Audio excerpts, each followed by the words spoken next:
গুড়াপে শিশুকে যৌন নির্যাতন করে খুনের অভিযোগ। গতকাল সন্ধ্যে থেকে নিখোঁজের পর উদ্ধার দেহ। প্রতিবেশীর বাড়িতেই উদ্ধার 5 বছরের শিশুর রক্তাক্ত দেহ। আরো বিস্তারিত জানবো, সোমনাথ রয়েছে প্রতিনিধি। সোমনাথ, পুলিশ সূত্রে কি জানতে পারছো? প্রতিবেশীর বাড়ি থেকে শিশুর দেহ উদ্ধার, পুলিশ কি জানাচ্ছে?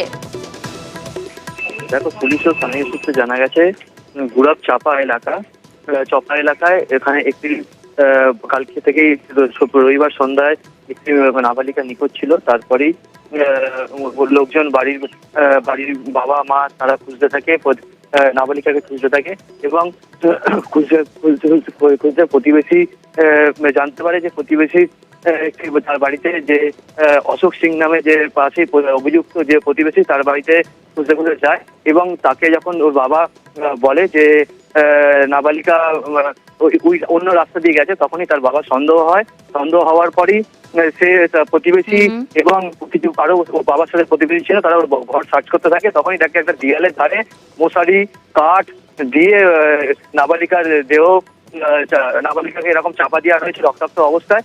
তারপরেই ওখান থেকে স্থানীয়রা যারা বাসিন্দারা রয়েছে তারা সঙ্গে সঙ্গে নিয়ে গিয়ে দনেকালী হাসপাতালে নিয়ে যাওয়া হয়। আর চিকিৎসকরা তাদেরকে নাবালিকাকে মৃত বলে। অভিযুক্তকে কবে আদালতে তোলা হবে সোমনাথ?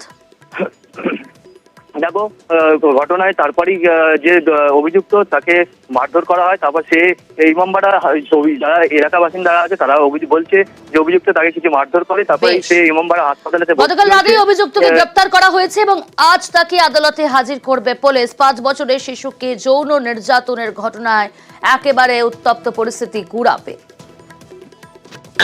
আমি আমার বাজারে গিয়েছিলাম আর মেয়েটা পাশের বাড়িতে খেলতে গেছিল। ও কখন মেয়েটাকে আমাদের সরিয়ে নিয়েছে আমরা কেউ জানি না, কিন্তু তখনই আমাদের সবারই সন্দেহ হয়েছিল। ঘরে ঢুকে কেউ পাইনি। আমি আবার একবার গেছি, আমাকে কাঠ দিচ্ছে, আমি ওকে ঠেলে সরিয়ে দিয়েছি। মশারি কাঠ বিছানার মধ্যে আমার মেয়েটাকে মেরে চাপা দিয়ে রেখেছি। আমার পাশেই বাড়ি, পাড়ার লোক অশোক সিং।